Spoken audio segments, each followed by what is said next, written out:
It's your tech girl Mary and welcome back to our YouTube channel. So Huawei announced 3 new smartphones sa kanilang Nova series at isa dito ay yung pag-uusapan natin ngayon. The Huawei Nova 10 SE, the Huawei Nova 10, and of course the Huawei Nova 10 Pro, which is again the smartphone that we are focusing on today's video. Honestly, there are 2 reasons kung bakit sobrang excited ako na mapanood nyo yung video natin ngayon. Unang-una, we rarely review Huawei smartphones nowadays, so talaga namang excited ako sa kung ano yung i-offer nila this time. And second, of course, the camera performance. Okay, so before we proceed with the unboxing of the Huawei Nova 10 Pro, alam ko namang gusto nyong malaman kung magkano ba ang mga bagong smartphones ng Huawei ngayon. Let's start with the Huawei Nova 10 SE. The Huawei Nova 10 SE retails for 17,999 pesos. Kung mapapansin nyo, similar yung kanyang camera design doon sa dalawang smartphones na nakita nyo kanina. It has a 108 megapixels camera and is capable of 66 watts Huawei Supercharge. And this Nova 10 SE color that I have is what you call mint green. Next phone is the Huawei Nova 10. This device retails for 26,999 pesos. Ito naman, meron siyang 60 megapixels ultra-wide front camera and a 50 megapixels ultra-vision camera naman sa kanyang likod. And this Huawei Nova 10 color that I have is what you call Provence. And lastly, for the Huawei Nova 10 Pro, it retails for 32,999 pesos and ang kanyang freebies is worth 9,999 pesos, which is the Huawei Watch GT2 Pro. As you can see naman, wala na yung unit sa loob ng box, no? Since I already did an unboxing 2 weeks ago. But anyway, as you can see, pag open nyo ng box, bubungad sa inyo yung ating panundot or the SIM tool, and of course, yung kanyang clear jelly case. It's very straightforward. We got the Type-C charging cable and of course, yung kanyang 100 watts Huawei Supercharge power brick. Alam nyo, when I first saw this device during the IFA event a few months ago, talaga namang na-excite ako kasi napakaganda ng design niya. It really is very me. Kumbaga sa isang smartphone design, ganito yung mga tipo ng look na hinahanap ko. It is very fashionable and chic, probably because of its gold accent everywhere. And yes, may 2-step camera bump tayo sa kanya na meron ding gold accents. It also has a frosted glass on the back and pag hinahawakan ko siya, merong pagka-sand feel yung kanyang texture. In fairness naman, despite it being 191 grams in terms of weight, isa itong smartphone na to sa pinakamagaang na nahawakan ko sa taong ito. It also has a curved back design that gives a really comfortable grip. Yun nga lang guys, I noticed when it comes to weight, medyo mas mabigat ng konti yung bandang ibabaw ng smartphone. Given that we have this 2-step camera bump. By the way, the color that I have is what you call Starry Silver and also available in Starry Black. Volume rockers and power button is both located on the right. We got the SIM tray, the main microphone, the USB Type-C port, and yung ating speaker grill at the bottom. And yung ating secondary speakers and mic is all located on top. Anyway, as you can see, meron din itong pill-shaped cutout for the 2 selfie cameras. Mamaya pag-uusapan natin ito at uunahin natin para maiba naman. Hindi lang po yung likod niya yung pa-curved but also its display. It has a 6.78 inches OLED display na merong 120Hz refresh rate. Honestly, aside doon sa kanyang dual stereo speaker setup, dinagdagan pa ng pagka-curved display, it looks like Huawei is really going for a premium device. Alam naman natin, no, yung mga ganitong features typically is reserved talaga for flagship devices. Anyway, you guys already know how I feel about curved displays, but so far, I am loving the display quality that we have here sa Nova 10 Pro. Especially the fact that we have a dynamic option sa kanyang refresh rate so that we can save more battery. There is also a wide variety of settings when it comes to display. We can also change the color mode and temperature from normal to vivid or default to cool. When it comes to screen resolution, there are 3 options. We got smart resolution, high, and low. And yes, typically yung ganitong klase ng option ay nakikita lang din natin sa mga flagship devices. Isa pa sa mga hindi masyadong fan ng pill-shaped cutout, we can always hide it naman sa settings.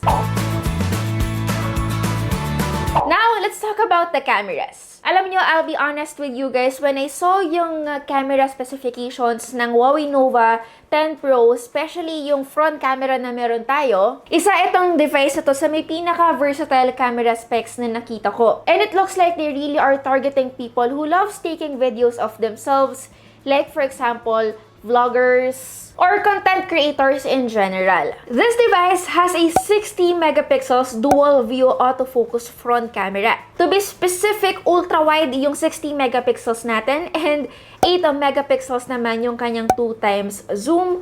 And yup, first time ko rin makaka-encounter ng 60 megapixels front camera sa tanang buhay ko ng pag-review ng smartphones, which says a lot. So when taking selfies sa kanyang default photo mode, meron tayong tatlong options na pwedeng pagpilian sa kanyang camera toggle. We got the 1 times and 2 times for classic portrait distance.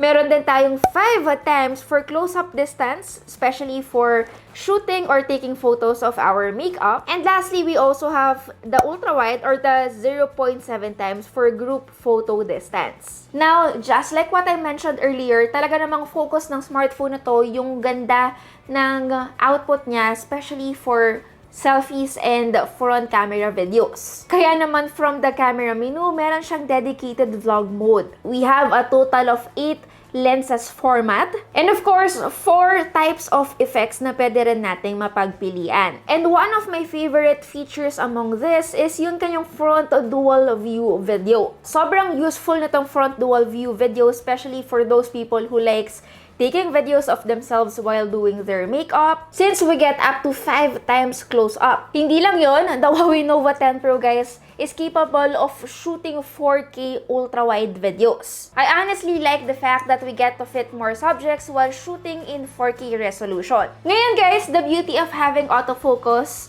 sa front camera natin is, of course, when taking videos, especially if ito ay naka-ultra-wide, it really follows your face kahit na ikaw ay gumagalaw or kung ano man yung ginagawa mo, making sure na talagang nakafocus siya sa subject, which is your face. Now, let's talk about the cameras dito sa likod ng ating Huawei Nova 10 Pro. Syempre, hindi lang naman front camera yung may ibubuga dito sa smartphone na to. We got a 50 megapixels PDAF equipped with RYYB sensor. And of course, an 8 megapixels ultra-wide camera that also lets you shoot macro photos. Now, going back sa ating vlog mode feature dito sa Huawei Nova 10 Pro, hindi lang din naman ito useful when it comes to taking videos like, for example, you wanna show your makeup, but also very useful if you wanna show your face reaction and at the same time, gusto nyong ipakita yung ginagawa nyo by using its rear camera. In fairness naman for Huawei, impressive yung mga sample shots natin sa kanya, guys, mapa front camera or rear camera. The 50 megapixels is also capable of 2 times zoom, which is also very good. Now, when it comes sa mga low-light photos naman dito sa ating main camera, impressive siya even without the night mode turned on. Though, just take note, there is no night mode option para sa kanyang ultra-wide camera. Selfies are indeed impressive. They are detailed and sharp and probably one of the best Android devices to get right now for people who really prioritize taking self-portraits.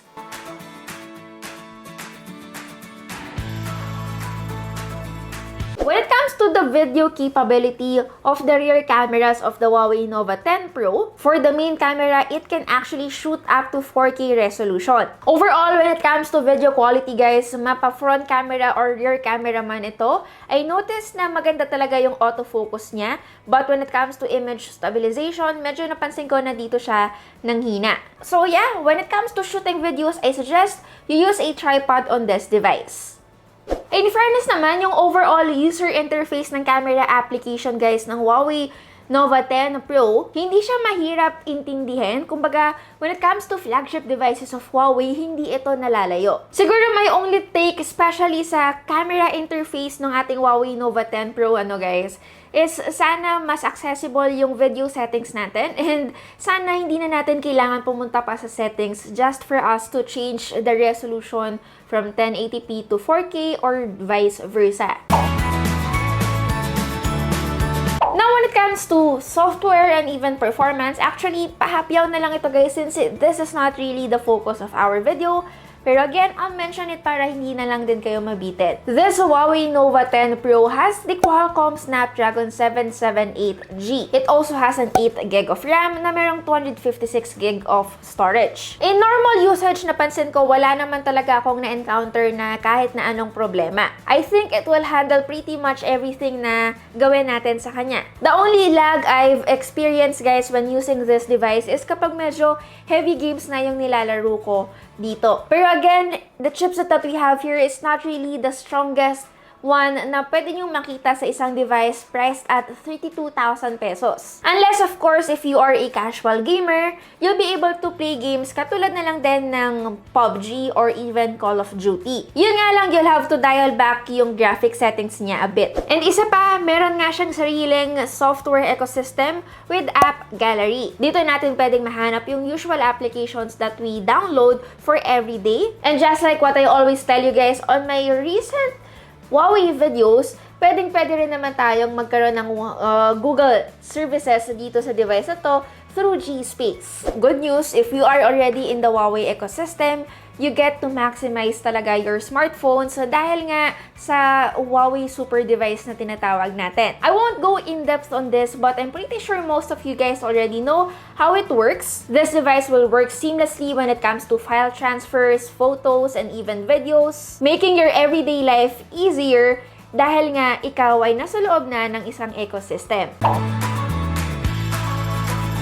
Another good thing about the Huawei Nova 10 Pro, aside from it having one of the best front camera systems that we have sa isang mid-range device, is of course the charging speed. Pansin ko guys, trend talaga yung pagkakaroon ng isang fast charging technology sa isang smartphone ngayon. And I feel like most people talaga are looking for this type of feature dahil pansin ko, lagi talaga tayong nagmamadali sa buhay, Well, according to Huawei, it will only take 20 minutes para ma-fully charge itong Huawei Nova 10 Pro using the 100 watts Huawei Supercharged power brick na kasama sa loob ng kanyang box. And of course, we tested it para malaman kung 20 minutes lang ba talaga. So once na kinonect natin yung ating phone to the power supply, just tap the charging icon and it will only take 10 minutes to quickly charge the phone from 20% to 80%. And in just a total of 24 minutes, na fully charge natin itong Nova 10 Pro. When it comes to battery life, so far wala ako na-encounter na problema sa kanya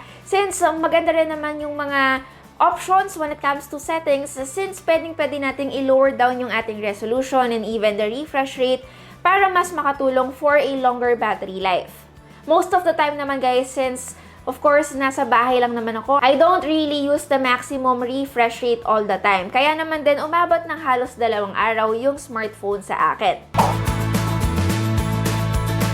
Honestly, it is very refreshing na makapag-review ulit ng isang Huawei smartphone dito sa ating channel. And yung nakikita kong iilan na cons dito sa device na to is unang-una yung lack of 5G support. Pangalawa, there is no SD card slot. So yes, kailangan yung tipirin yung 256GB of storage na meron tayo dito sa Huawei Nova 10 Pro. For the pros, unang-una, I like the fact that this phone is very thin and light and talaga namang very good looking siya, Pasok ito sa mga taong naghahanap din ng very modern looking smartphone. Pangalawa, the 120Hz refresh rate together with the HDR10, napakagandang combo. I really did not experience any problems when it comes to its display. Pangatlo, selfie camera system is indeed very unique. Hindi lang guys specs on paper but also the results, in fairness naman to those people who are really into taking selfies or vain katulad ko.